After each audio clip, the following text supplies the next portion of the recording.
नमस्कार। आज से पूरे डेढ़ महीना पहले लगभग 1 जून के आसपास हम लोगों ने अनुमान लगाया था जब लॉकडाउन खत्म हुआ, दिल्ली में तेजी से कोरोना के केसेस बढ़ रहे थे, तो केंद्र सरकार ने एक फॉर्मूला बनाया हुआ है ये अनुमान लगाने के लिए कि आज जिस गति से केसेस बढ़ रहे हैं या कम हो रहे हैं, उसके हिसाब से अगले महीने कितने केस हो जाएंगे, फिर अगले महीने कितने केस हो जाएंगे, ताकि इसकी तैयारी की जा सके। तो जो केंद्र सरकार का जो फॉर्मूला था, उस फॉर्मूले के हिसाब से हम लोगों ने जून के पहले हफ्ते में अनुमान लगाया था कि अगर इसी रफ्तार से केसेस बढ़ते रहे तो 30 जून को कितने केस हो जाएंगे, 15 जुलाई को कितने केस हो जाएंगे और 31 जुलाई को कितने केस हो जाएंगे। और वो अनुमान हमने आप सब लोगों के सामने रखा था।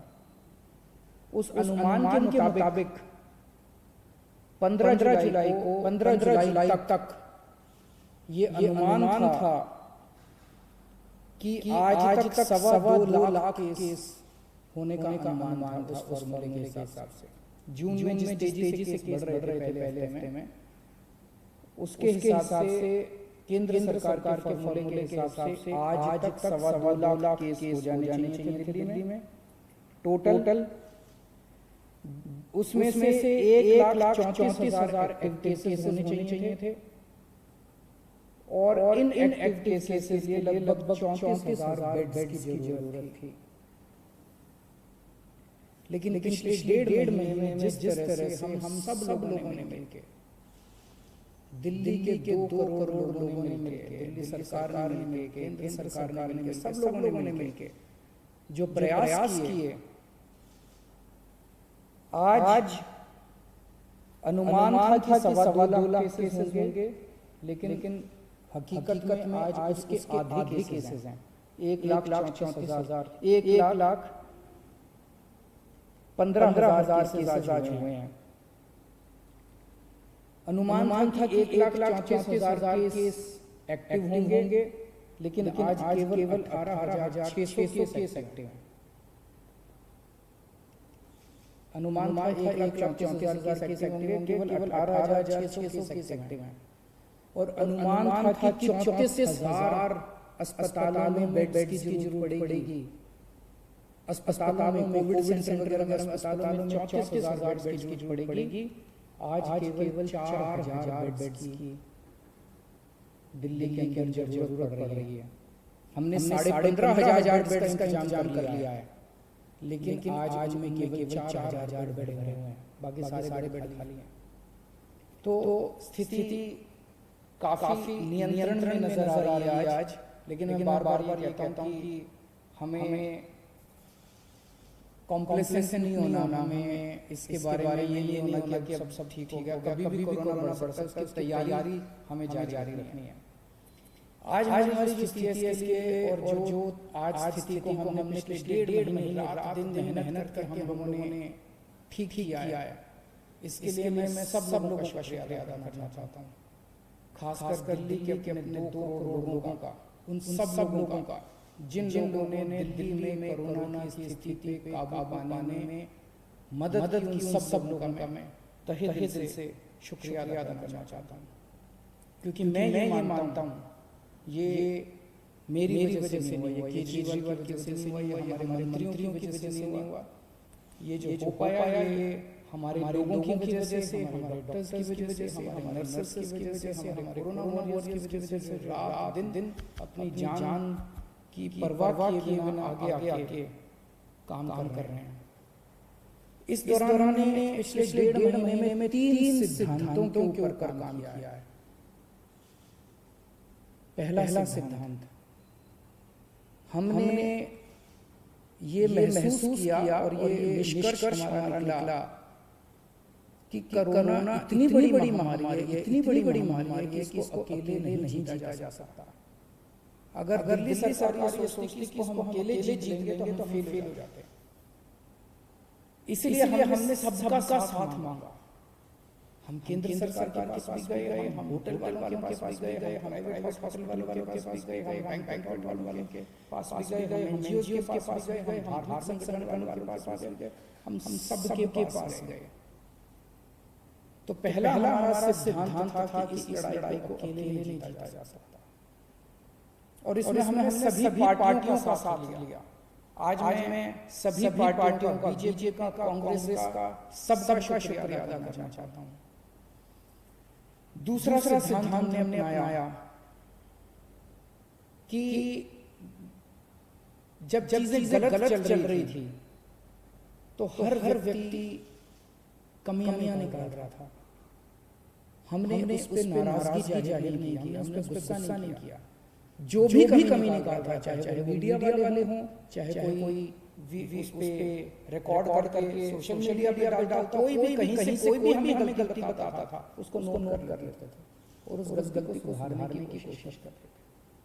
यही कारण है जिस एलएनजेपी अस्पताल के बारे में पहले जून के पहले हफ्ते के अंदर इतना उसके अंदर नुक्स निकाले जा रहे थे, हमने एक नुक्स नोट किया। जिन पत्रकारों ने स्टोरीज की, मैंने खुद कई पत्रकारों को फोन करके, एडिटर्स को फोन करके पूछा कि आप हमें बताइए कि कहाँ कमियां और कैसे ठीक करें, और उन कमियों को नोट करके उन कमियों को हमने दूर करने की कोशिश की। मुझे बेहद खुशी है कि जिस एलएनजेपी अस्पताल के बारे में इतनी बुराई की जा रही थी, आज उसकी इतनी तारीफ की जा रही है। और ये सारा श्रेय मैं हमारे एलएनजेपी हॉस्पिटल डॉक्टर्स, नर्सेस, उनके एडमिनिस्ट्रेशन और मेडिकल सुपरिटेंडेंट और डायरेक्टर को देना चाहता हूँ, जिन्होंने बहुत मेहनत की है। तो दूसरा सिद्धांत हमारा था कि हमने कभी भी जो हमारे क्रिटिक्स थे, जो हमारी बुराई कर रहे थे, उनकी बातों को नहीं माना, और उनसे हम लोगों ने अपने कमियां नोट करते उसको ठीक किया। और तीसरी चीज, हम सब लोगों ने हार नहीं मानी। ऐसा कोई नहीं आया जो लगा यार हमारे कमजोरी है, कुछ नहीं कर सकते, क्योंकि अगर हार मान लेते तो पता नहीं कितनी मौतें हो जाती। हम लगे रहे। हमें यकीन था मेहनत अंत में काम आएगी। सब लोग कह रहे हैं कि दिल्ली मॉडल, प्रधानमंत्री जी ने दिल्ली मॉडल की तारीफ की, दिल्ली मॉडल लागू होना चाहिए बाकी इलाकों में। ये दिल्ली मॉडल है क्या?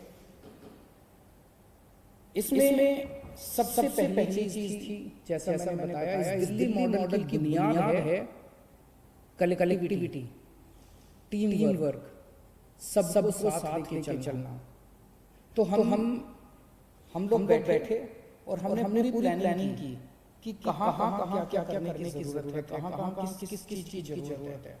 और उस प्लानिंग में जहाँ हमें लगा कि ये कमी है और ये हमारे पास नहीं है, ये किसके पास है, हम उसके पास गए और उससे मिलने करी और हम मदद लेके आए। जैसे टेस्टिंग कम हो रही थी, हम टेस्टिंग बढ़ाना चाहते थे, लेकिन हमारी कैपेसिटी थी, दिल्ली के अंदर मैक्सिमम 10,000 टेस्ट हो सकते थे। हमने केंद्र सरकार से मदद मांगी, केंद्र सरकार ने हमारी मदद की।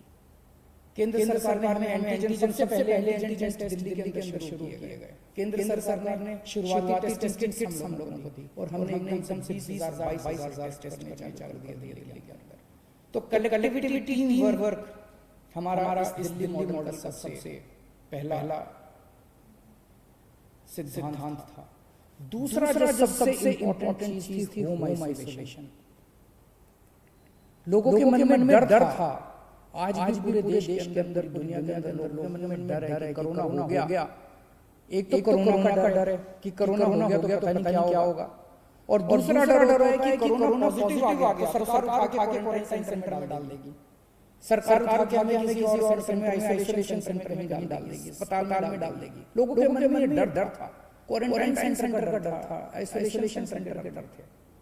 जब हमने होम आइसोलेशन शुरू किया और होम आइसोलेशन का एक्सपीरियंस हम लोगों ने बहुत कंफर्टेबल कर दिया। हमारी डॉक्टर्स की टीम जो होम आइसोलेशन में सबसे पहले उनके घर जाती है, उनको सारा बताती है कि आपको ये एहतियात करना है, इस कमरे में रहना है, टॉयलेट है आपका, उनके घर का इंस्पेक्शन क्या क्या आती है, मुआयना क्या क्या आती है, सारा सिखा के आती है। उनको एक ऑक्सीमीटर दे के आते हैं कि 2-2 घंटे में ऑक्सीजन नापते रहना। अगर ऑक्सीजन कम हो जाए तो आप हमें फोन कर देना, हम उसको ले जाएंगे, आपको चिंता करने की जरूरत नहीं है। उनको जब तक उनका कोरोना ठीक नहीं हो जाता, अगले 10-12 दिन तक रोज उन लोगों को फोन जाता है, डॉक्टर्स का फोन जाता है और उनसे पूछते हैं क्या हाल है, ठीक हो, कोई दिक्कत तो नहीं है। उनको टेली काउंसलिंग की जाती है होम आइसोलेशन वालों को। इस वजह से लोगों को कोरोना होने के बावजूद भी उनका एक्सपीरियंस लगभग 80 से 90% पेशेंट्स होम आइसोलेशन दराज उनका इलाज चल रहा है। दिल्ली के अंदर होम आइसोलेशन इतना शानदार तरीके से लागू किया गया कि उसकी चर्चा आज सब जगह चल रही है। इस होम आइसोलेशन का फायदा ये हुआ कि पहले लोग अपना टेस्टिंग कराने से डरते थे। उनको ये लगता था टेस्ट हुआ और पॉजिटिव आ गया तो मेरे को उठा के क्वारंटाइन सेंटर में डाल देंगे। आज भी मैं जानता हूं कि कई राज्यों के अंदर इसी वजह से टेस्टिंग करा रहे, क्योंकि वहां होम आइसोलेशन नहीं है। वहां पे जो पॉजिटिव आता है, चाहे माइल्ड हो चाहे एसिम्प्टोमेटिक, उसको उठा के क्वारंटाइन सेंटर में डाल दिया जाता है। तो कोई टेस्ट नहीं कराना चाहता, कोई जब तक अस्पताल जाने की मजबूरी ना, इतना सीरियस ना हो जाए तब तक कोई टेस्ट नहीं कराना चाहता। और जब वो टेस्ट नहीं कराता तो वो समाज में घूमता रहता और 10 और लोगों को कोरोना कर देता। तो हमने होम आइसोलेशन किया, लोगों का डर खत्म हुआ, इस वजह से लोगों ने खूब टेस्टिंग करना चालू कर दी। अब हम टेस्टिंग कर रहे हैं बहुत एग्रेसिव लेवल पे। पहले 5000 टेस्ट हो रहे थे, अब 20-22 हजार टेस्ट डेली हो रहे हैं, 22,000 23,000 टेस्ट डेली हो रहे हैं। और हम टेस्ट करते हैं, जिसको कोरोना ना मिलता है उसको आइसोलेट करते हैं, जिसको कोरोना ना मिलता है उसको आइसोलेट करते हैं। दिल्ली में मौत के आंकड़े काफी कम हो गए। जून के महीने में 100 से ऊपर मौतें होने लगी थी प्रतिदिन। कुछ दिन ऐसे थे जिसमें 100 से ऊपर मौत हुई थी। अब 30-35 मौत डेली हो रही है। ये भी नहीं होनी चाहिए, इसको ठीक कर रहे हैं और कम करेंगे। लेकिन मौत को कम करने के लिए हमने एक अभियान पूरा उसका प्लानिंग की, और उस प्लान के कंपोनेंट थे। हमने देखा कि मौत क्यों हो रही है, तो देखा सबसे पहले टेस्टिंग है। कई लोगों का टेस्ट टाइम पे नहीं हो पाता, और जब तक टेस्ट होता है तब तक की मौत हो जाती है। तो हमने टेस्टिंग अब इतनी बढ़ा दी है कि लोगों को टेस्टिंग करने में कोई दिक्कत नहीं आ रही है, तुरंत टेस्ट करवा रहे हैं लोग। दूसरा हमने देखा एम्बुलेंस की दिक्कत हो रही थी।